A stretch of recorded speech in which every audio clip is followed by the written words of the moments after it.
What's up everyone, it's Scotty with MoneyUS. So markets here slightly higher on the day, and of course tomorrow we've got very important unemployment numbers coming out. So that's going to be employment numbers for the economy. So we're going to get the participation rate, the average hourly earnings, the unemployment rate themselves, and the non-farm payrolls, which again is a very important metric for the strength of the US economy as well. So August was a red month for the markets, and it was one of the worst months of 2023.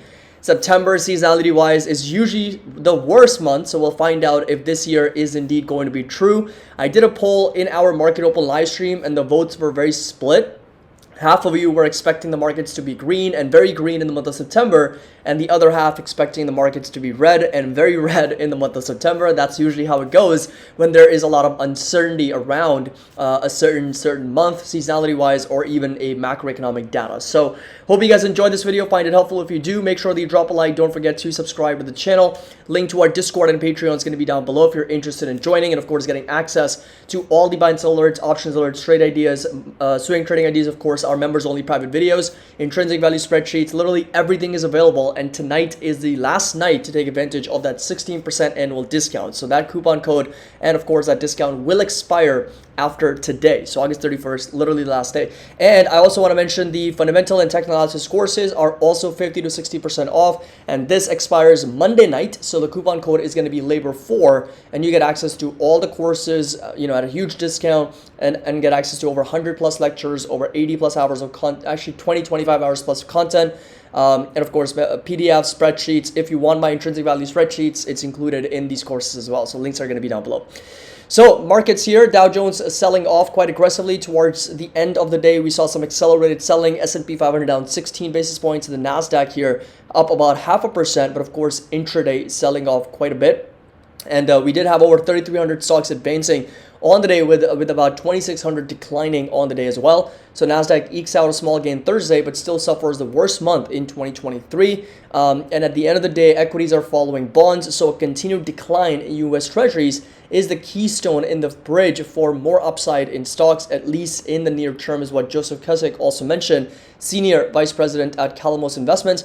Absent a surprise result from the August U.S. non-farm payrolls report on Friday, holiday-induced liquidity conditions are beginning to set in ahead of the Labor Day as well. And that's true because Monday is a holiday, so markets are going to be closed in observance of that Labor Day. That's exactly why we have this sale going on right now, 50 to 60% off. Usually when it's a shorter week, the volume increases on Thursday, Fridays, the week prior to that short week. And of course, the following week, the volume is going to be a little bit lower because, again, people are going to start to ease into the long weekend, and there's not going to be as much activity next week when it comes to trading. So overall, we did have Broadcom, we had Adobe, Palo Alto Networks, Amazon, Micron, Salesforce, some of these companies pushing higher. Lam Research was up, Arista Networks was up on an upgrade, so pushing up 2 to 3%, 4% on the day. But overall, very flat day for the markets. Healthcare selling off. We had industrials, we had utilities, financials, even restaurant brands, a little bit of technology. So Apple, Microsoft were very flat, with Tesla flat, Meta flat, Google flat, NVDA flat, so not really moving all that much, and basically just going sideways. This right here, again, is the entire market. So again, small pockets within this heat map. We are green very much, but other, of course, more broader sectors were obviously red. So technology and comm cyclicals were the only ones that were pushing higher. Everything else was either flat or straight up down. In the last 1 week, we have still seen almost all sectors push higher except for utilities. And over the last 1 month, energy and communication services and technologies are the only leaders in the S&P 500. All the other sectors are selling off. So palladium, we had copper prices, soybean oil, cotton, we got orange juice selling off pretty aggressively, but other ones pushing higher. Ethanol, sugar, lean hogs, and rough rice also selling off here on the day. And Bitcoin here, once again, pulling back after the huge rally that we saw earlier in the week. It's back to 26,000, and Ether also trading at just over 1650 as well. And these right here are going to be those unemployment numbers for tomorrow. So these are the expectations. Non-farm payrolls consensus range. Take a look at that range, right? Pretty wide range between 40,000 and 190,000. That just goes to show the uncertainty around the labor market report, and that's such a wide range, right? That's anywhere from 40,000, that's a really low number, versus 190,000, it's such a strong number for non-farm payrolls. But the consensus is 170,000, with unemployment rate pegged at around 3.5%. Of course, if this number starts to pick up, if we go up to, let's say, 3.7, 3.8, 3.9, even as much as 4% or higher, that's going to be good for the markets. Yes, a worse unemployment rate number is going to be good for the markets because that's going to lower the probability for the Federal Reserve to raise interest rates, because that's going to once again increase that uncertainty around a potential recession and unemployment starting to move higher. If unemployment continues to be incredibly strong, if we see 3.5%, or worse yet, if we see it take down 3.4, 3.3, and non-farm payrolls come in strong at 180, 190, 200, well, that once again screams a strong economy, a strong labor market, and paves the way for the Federal Reserve to continue to raise rates until inflation is back down to 2%, which we also learned. The PCE numbers came in, I believe, yesterday, and we ticked higher for both headline and core as well. So those are, again, some things to consider, because that's one of the most important indicators for the Federal Reserve, and that is inflation. And inflation doesn't come down, interest rates don't come down unless we see the economy start to break apart. And that the only way that's going to happen is through unemployment. So very important numbers coming out tomorrow. So going over to the markets here, crude oil, once again starting to break out to the upside, and that's not good news because, and I feel like there's not a lot of coverage on crude. There's never been a lot of coverage on crude oil, even though it's like one of the most important leading indicators of inflation. Inflation, energy prices did tick higher in the month of August. In the month of July, actually, July we were basically green for crude oil because we did see it tick higher. And even so, in July, we were up over 16% for crude oil. And in the month of August, we closed up 2.2%. And of course, for the month of September, we're just going to get started now. But we are once again making a move higher, which I think needs a little bit more coverage, needs a little bit more analysis with that regard, because again, it puts upwards pressure on overall inflation, right? Everything is basically driven by how energy prices are doing. Everything is transported on vehicles, on basically transportation that requires energy to power. So if that cost goes up, of course, prices of goods and services also starts to increase. So keep a close eye on this. We are, possibly looking at approaching back up to $93, which a level that we haven't seen since November of last year. And that again could be troublesome for overall inflation. Something to keep in mind, right? Something to keep your alerts on. Going over to Bitcoin and Ether here. So Bitcoin selling pretty much right back down. So all of that rally of 6% given back, all of it, 26,000, we're back down to that level. And Ether here also getting rejected at that resistance as expected at 1730, 1740, and coming right back down, giving back on all the gains from a couple days ago, from actually yesterday, or I think the day before, when we got that grayscale news and the catalyst that they've won the lawsuit against SEC to kind of be reconsidered for their spot Bitcoin ETF. But both of those coming right back down at that support level once again. So that's going to be something to pay attention to. Volatility here continues to slide lower, down 2.2%, so back under 14 for the VIX. And of course, support level is going to be at 11.2 or closer to 12. And again, resistance all the way up to 20. So we didn't quite get up to that level, but of course, we did get a very reasonable spike over here when the markets were starting to pull back and seeing that dip. And now we are sliding and getting crushed once again. So going over to S&P 500 here, so SPX for the month of August finished down 1.77%. So not a bad month considering that we were at one point down over 4%. So we were able to recover a little bit of those losses. And as I mentioned in one of my previous videos, we did have the head and shoulders pattern forming, but now we broke out of that resistance very nicely at over 44.50. And now we're sitting comfortably over 4,500 as well. So we are back above those moving averages. So again, obviously we're trading above the 200, 300 simple moving average. We're trading above the 50 exponential moving average. We're trading above the 21 exponential moving average. We're trading above the 9 exponential moving average. So not to mention there almost all the moving averages are below us. So the price is in full control of the bulls right now as we continue to move higher. However, today's candle was not that great because we did see a little bit of a rejection at some levels of 45.30, sold right back down to close just above 4,500. So next target and resistance is still at 46.23, so still kind of in line with this previous resistance and that red rectangle you guys see at the top. And support level is going to stay put down to 44.50. So we got to 50-point drop potential at those moving averages, and that support that's going to act as an area of demand here, and resistance all the way up to 46.23. So we're like right in the middle of that range. So it doesn't really make sense from a swing trading perspective to trade it to the upside or to the downside because we're nowhere near close to either side, right? We're right in the middle. Talking about the NASDAQ here, and a very similar pattern that this right here is going to turn into a support for the NASDAQ at 13,866 with a resistance all the way up to 14,430. So this right here is going to be that level to watch for the NASDAQ. And of course, like I said, support level is going to be here. We did break out above this head and shoulders. We were starting to form that right shoulder very well. But of course, that catalyst came out from the JOLTS numbers. The grayscale catalyst came out with a lot of risk on activity in the market. And we saw a huge breakout to the upside. So support level is going to stay put at 13,800 with a resistance all the way up to 14,400 as well. Talking about Apple, and Apple here pushing higher very nicely, up over 12 basis points. So resistance is going to be all the way up to 197. Support level is going to stay put roughly at around this green rectangle that we have already talked about. Very nice bounce back higher. RSI MACD also showing signs of a nice potential reversal, but a little bit of exhaustion in the buying pressure today. So we didn't really see a lot of volume. We didn't really see a lot of momentum to the upside, and that's pretty normal after 2 to 3 days of very strong rallies. So we did start to see the bulls and the bears, the buyers basically started to stall a little bit and didn't quite see a lot of momentum on the day. So volume was quite decent, but definitely not a lot of momentum intraday. Going over to Amazon, and Amazon here seeing a very nice move to the upside. So Amazon is once again one of my bigger positions now after Tesla, since I have been trimming a little bit of Meta. Amazon, I do still believe, has a lot more potential upside here. And of course, we're seeing a nice breakout above that 136, 137 resistance, and next target is going to be 146. So this right here is going to be that next level to watch. We're still in the context of this overall uptrend, so we are still making nice higher highs, nice higher lows, and resistance is going to stay put roughly at around 146 with a support now turned at 137 because we are seeing a nice breakout for Amazon above those levels.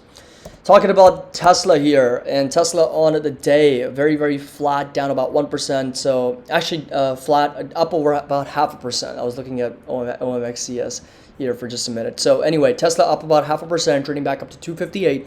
Got a nice breakout of those moving averages. We've talked about this overall higher high and higher low pattern. So this right here is the uptrend within which Tesla's been trading at, but we also do have a lot of resistances for Tesla sitting all the way up as high as 295 to as much as 300 to as much as 325 or 340s, right? So we got a lot of resistance levels to watch out for Tesla. And again, we're seeing a very nice breakout to the upside. So next target and resistance at 293, 292, kind of in line with this lower high. That's the white line that's been following us since November of 21, I think. It's been about 2 years. So November 21, that's the lower high that we've gone rejected not once, twice, 3 times, 4 times for Tesla. Next one on the list is going to be NVIDIA here, and NVIDIA on the day continues to pretty much trade at an all-time high, so up about 18 basis points, so very, very flat. It's not really moving all that much. Obviously, we do have a gap to fill on the downside after the earnings were released, and NVIDIA here, again, valuation-wise, somebody mentioned that valuation for NVIDIA on a forward basis is 28. So let me just go over to the earnings expectations, which have obviously, I'm assuming, have gone up like crazy. But even if you consider, let's just say 1065 for 2023, so 500 divided by 10, we're looking at a 50 times earnings multiple. Based on 2024 earnings, you're basically doing 500 divided by 16, so 500 divided by 16, trading at 31 times earnings multiple, which actually is quite reasonable for NVIDIA. But it's just that idea, right? The farther you stretch out the valuations, the more reasonable they start to become. But that's true with any other stock out there, any other company out there. But the only difference is that we know how quickly expectations change for companies. I mean, just for this year, if you come over to the earnings expectations, 1065. In the beginning of this year, this earnings expectations were at $5, right? So it actually improved for the better. It improved for the upside to 1065, and I'm sure it'll improve a couple times more before the year's over. But who's to say that this 1666 is also going to not get revised either to the upside or to the downside, right? If it does get revised to the downside, then the P multiple all of a sudden is much more expensive than where we're trading right now. So there is, again, always going to be that level of risk with respect to valuations. And with valuations, you always have to remember the lower the better, right? The lower the better in terms of the deal that you're getting, right? Not in terms of the price action or anything like that, because obviously if the stock is selling off, the valuation inherently will be low. And there's obviously something for us to look into, because just because Intel's trading at an 8 times price earnings multiple doesn't make it an immediately buy, right? We have to understand why is it trading at 8 times earnings multiple, and whether there is a disconnect between the valuation and of course the company itself, right? Is it trading for an undervalued level? That's the real question. And for NVIDIA, trading at $1.2 trillion, hey, if people want to buy it, by all means, go ahead. Like, I'm not going to stop anyone. Obviously, I shouldn't stop anyone, and I can't or don't want to. But for me personally, like, I understand the deals, I understand the valuations, and 493 isn't it. So resistance is going to be at that higher high at $510. That's something that we are going to pay attention to. And of course, we got a huge gap to fill here. Very, very massive rally. So again, congratulations if you're still holding on to NVIDIA stock here. So Advanced Micro Devices continues to kind of be very, very choppy, right? It's been all over the place. I mean, it traded as much as 131, traded down to as low as 106, traded up as much as 122, traded down as low as 100. So it's been like a very, very all over the place here. Still in the context of this higher high and higher low. So still in an uptrend. But of course, we got a resistance here at close to $105, $106. And if you do end up selling off, next support is going to be down to $80. That's exactly where my fair value is on Advanced Micro Devices. Talking about PayPal first, and PayPal here on the day starting to sell off a little bit, down about 1.5%. Support level is going to stay down to $57. So this right here, very, very important level of support. Pretty much the 52-week low for PayPal, and resistance obviously is going to stay put all the way up to this resistance at roughly around $69 to $70. And not to mention that we also do have a gap that PayPal needs to fill from their earnings after it got gapped down pretty heavily. So that's going to be the gap that PayPal eventually would need to come in and fill up at $69 to $70 per share. Talking about Square, and Square on the day was very flat. We do have a trade idea set up on Square right now. So again, if you want to get access to all these swing trading ideas, alerts, options alerts, members only videos, link's going to be down below, and we'd love to have you on board. So again, support level is going to stay put at low 50s, resistance and target up to $67 per share. Meta here, very, very much consolidating, getting rejected at that resistance at $299 per share for Meta. And again, I have trimmed down my Meta position from about, what was it, like 9% down to like 3 to 4%. And again, this is, I'm getting a little bit of pushback, and I understand that's totally fine with that, totally okay, because everyone's got a different strategy, everyone's got a different perspective on valuations. That's why I always mention, right, valuations are so subjective that there's no right or wrong answer, right? Only what works for you, because you can buy, I can give you a simple example, right? You can buy a vehicle, buy a car that's selling for $20,000, and you can find the same model that's selling for $30,000 or $40,000 in a different part of the world, right?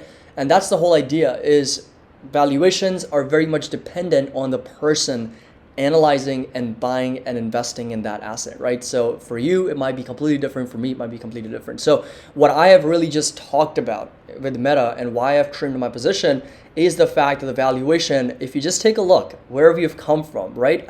In the third quarter of 2022, so end of last year, Meta was trading at under 13 times earnings multiple, right? 13 times earnings multiple, and now it has gone up to over 34. Okay, that was my only concern, is that it's more than doubled in its price to earnings multiple, right? The valuation has more than doubled, and it's not like 34. Yes, so 13 in my opinion was undervalued, right? So as I've said before, with Howard Marks also talking about it in his book, market prices are never trading at their fair values. They're often undervalued or overvalued, right? They're always moving in this pendulum where one extreme is the fear, the anxiety, the panic selling. The other extreme is the euphoria, the greed, and just buying regardless of the price. So this is a good example of that pendulum swinging back and forth, where you can see that the price of earnings, when the price was at $80, Meta was at 13 times price to earnings multiple, right? Really, really low and cheap valuation for a reasonably growing company. But now you come to a 34 times price to earnings multiple, and you also see the price to sales going from less than 3 to over 6, right? That's also gone up over 100%, right? So you look at these valuations and you think to yourself, okay, is this fair now for a company that's not going to be growing earnings by over 30%, right? The earnings expectations are moderate, right? So $13.40, $16.82, and of course, moderating at around $19-20, right? So that's the real question, and it's a lot about target allocation. It's a lot about valuation, It's a lot about, just the price action itself, the technicals, and of course, it depends very much on the personal analysis. But that was my thesis, and just wanted to explain you a little bit. So $300 is where we're at with that resistance. Support level at 257. Of course, if it ends up, sub 200 again, we'll love to maybe buy more, love to dollar cost average a little bit more. But like I said, I'm not fully out. I still have a little bit of meta, but I've just trimmed significantly down because of the valuation structure just changing all the way up to 34. Next one on the list is going to be Netflix, and Netflix here basically flat, slightly down 23 basis points. So we're seeing a lot of consolidation sideways, and resistance is going to stay put at 458 with the support sitting roughly at around 409 for Netflix as well. But we're seeing a lot of consolidation sideways for this company. Talking about Google, and Google is one of the few, like I think, is trading at a reasonably decent valuation again compared to Meta. I mean, it is trading at around 28, right? So 28, 29, because the valuation obviously didn't get as low as Meta did for Google. It traded down to 19 in the third quarter of 22, and right now it's trading at 29, right? So, and of course, if you come over to earnings, the expectations are still pretty solid. Expected to go all the way to over $9 per share by 2026, but from 456 to over 566, that's about $1.20 increase for the company, right? So Google, I do like very much. Amazon at these prices, I do like very much. Not exactly these prices, but yes, close to where they are, because my fair values are sub $100, so they're like 30 to 40% more expensive than where my fair values are. But for Meta, for Tesla, for NVIDIA, I mean, obviously we're looking at 100% premiums relative to what my fair value is. So resistance for Google is going to stay put at 144. That's going to be that next target. Support level is going to stay put roughly at around this level right here, 131, 132, and 5 cents away. 5 cents away from the break even for the buyer. And chances are, I think I'm most likely going to get called away before expiration, and that's totally fine. We'll be able to sell my shares for a profit, some of them, and then other ones I'm just going to hold on to. Next one on the list is going to be Microsoft, and Microsoft here also just really trading sideways, not really moving all that much, down about 30 basis points. Resistance is going to stay put roughly around 351 with a support at $313, $314 per share for Microsoft. So we're seeing a lot of consolidation sideways for Microsoft as well. And finally, we got Shopify and Enphase. Shopify did partner up with Amazon on Amazon Prime, so 10% rally on the day, $66 per share. Very, very nice, massive move to the upside. Support level is going to stay put at $54, and a resistance, like I said, all the way up to $66, $67 per share, as much as $75 per share for Shopify as well. And talking about Enphase here, and Enphase just continues to struggle a little bit, down about 1.2%, back down to 126. And this right here is going to be that good deal area, in my opinion, considering the fair value, considering the intrinsic value for Enphase as well. So I hope you guys enjoyed this video and a complete update on the markets here. Tomorrow is a big day with respect to unemployment numbers coming out. Don't forget, subscribe to the channel, drop a like on this video, join our Discord, Patreon. There is a 16% annual discount available till the end of this month. So literally tonight is when that expires. And as always, happy investing. I'll see you all in the next video.